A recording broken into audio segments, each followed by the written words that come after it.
Okay, so if you want a compact phone in India, the competition is heating up. We have the OnePlus 13s, Vivo X200 FE, good old Xiaomi 15, and currently under discount, the S24. So this got me curious, and we tested phone to maximum, drained them, asked questions on community page, and we click hundreds of pictures, and we have some really interesting insights. So the question that has to be asked is, which is the best compact phone in India, or which is the best smartphone under 50,000? Well, don't worry, TechWiser will make it easy for you. Well, this is Minal, TechWiser. Let's go.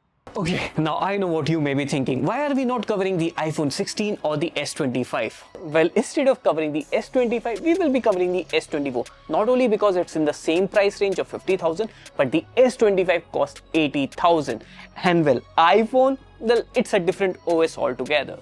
Okay, so let's start with the design. Now, all the phones here follow a similar design language. I mean, they are compact phone, and this is the reason why they are in this list. So you get a boxy design with glass back, matte finish and aluminum frame. So all the phones here have a great in-hand feeling. Also, since these are compact smartphones, they aren't very heavy. Like the Samsung S24 is the lightest at 163 gram, while the Xiaomi 15 weighs around 191 gram. Another good thing is all of these phones come with some sort of protection. Now, both Xiaomi and Samsung gets a flagship features like ultrasonic fingerprint scanner rather than the optical one, a fast USB 3.2 Gen 1 port compared to USB 2.0 port on OnePlus and Vivo, and wireless charging and even reverse wireless charging. Also, all of these phones have IP rating. In fact, Vivo gets a better IP rating than Xiaomi and Samsung, while OnePlus only gets IP65 rating. So, design and feature wise, Xiaomi and Samsung get 5 points, Vivo gets 4 and OnePlus get 3.5 points.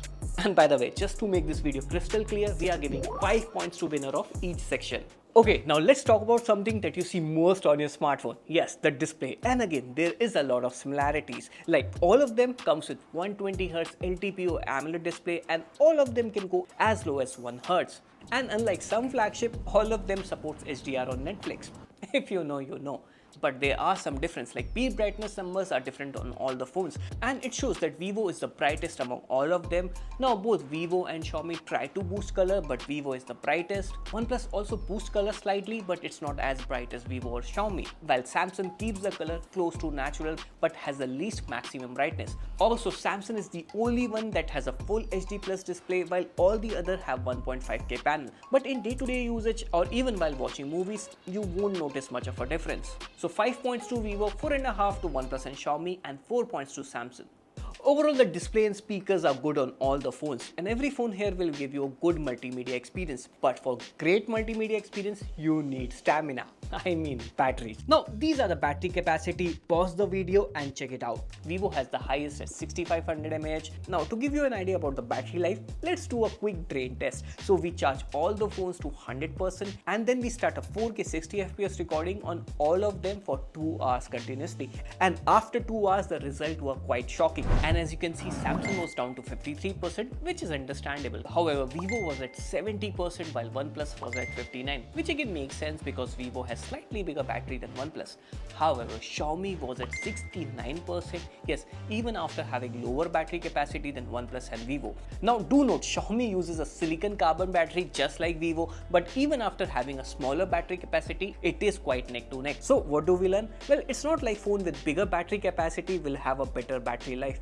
Some phones can even achieve that with good optimization. Now, in terms of charging, both Xiaomi and Vivo gets a respective 90-watt charger inside the box, and OnePlus gets a 80-watt charger again inside the box, while Samsung gets nothing.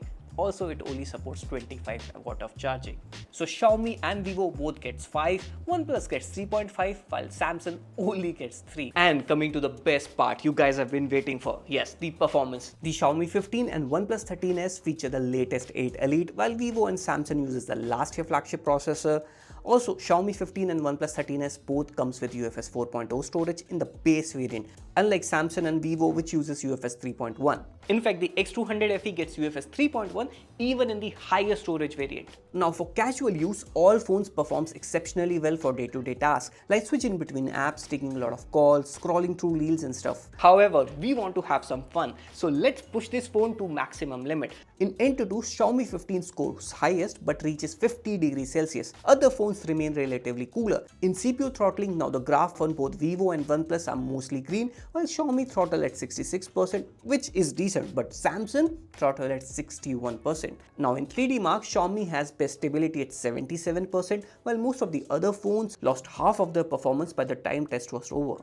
Now, we won't talk about a lot of gaming because these are compact phone which is not exclusively meant for gaming. However, Xiaomi, Samsung and OnePlus all support BGMI at 120 FPS, while Vivo is capped at 90 FPS. So Mrinal, what are the performance results in simple words? Well, Xiaomi does get a bit hot during maximum performance, but it tops all the charts, so it gets 5. And OnePlus also get 5 because it's not that far behind. And not to forget, it's one of the cheapest phone with 8 Elite, while Vivo and Samsung gets 4 and 3. Now, another reason why people buy flagship phone is because of the camera. Now, here are the specs. Pause the video, read it. Now, let's dive into the full comparison.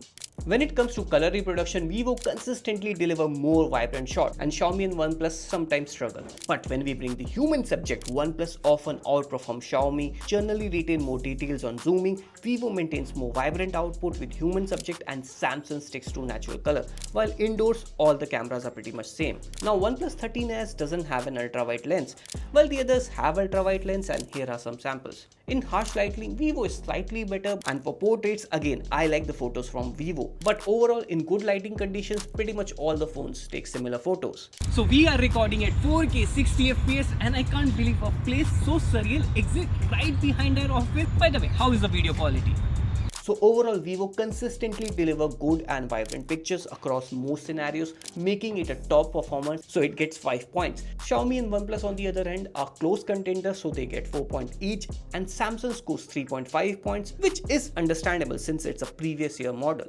Now, performance and camera are one part of the phone. The other part of the phone is software. Now, all the phones here run on Android 15. And speaking of software support, Samsung is the ultimate boss here. Like, it's a phone from the last year, but it will still get 6 plus 6 years of more software update. Now, don't get me wrong, even the others have good software update policy. Like the X200 FE will get 4 plus 5 years of update, and both Xiaomi and OnePlus will get 4 plus 6 years of update. Now, talking about software experience, again, Samsung is right up there. Like the Galaxy S24 is running on One UI 7 and it looks modern, the animations are smooth, and you can even get tons of AI feature. And just don't even get me started with a good lock module. Like you can go nuts with the level of customization. Now, it's not like the other softwares are not good. Like the OnePlus 13S is pretty good as well, with smooth animations along with AI features like AI Mindspace, Voice Scribe, and you even get live activity similar to what Apple does with Dynamic Island. But for some reason, Xiaomi and Vivo feels kind of outdated. I mean, HyperOS still look decent and I can live with it, but the FunTouchOS looks like a phone from 2020. Like the notification panel, the settings page, everything looks outdated. And then there are small things that other phones have, but this doesn't. Like see here, if I increase or decrease volume on all the other phones and keep pressing the button, the volume animation reacts in a certain way with those bouncy animation on every phone except FunTouchOS. And these small details actually make overall device fun to use. I mean, FunTouchOS is not that fun to use, you get it, but it's not all bad. Like you do get cool looking animations like AI features on both Xiaomi and FunTouchOS. So that's the reason why Xiaomi and Vivo gets 3 and OnePlus and Samsung packs solid 4 and 5. Okay, so if you check the final score, the Xiaomi 15 is the winner. In fact, we posted about this comparison video on YouTube and most of you have already guessed the winner. And I do get it. It has all the things what you want from a proper flagship. But in my opinion, the OnePlus 13S is also a pretty balanced phone. You get the best processor out there along with good software and good camera. Yes, it does misses out on premium features, but then again, you are paying 10,000 less than Xiaomi 15. But if camera is your highest priority, then go with the X200 FE. And I would say only go with the S24 if you want to experience One UI and a Samsung phone, and it's available under huge discount like under 45,000. Now I have a favor to ask you guys. Tell us how we can make our comparison video even better. Comment section is all yours. This is Mrinal signing off. Pew pew pew.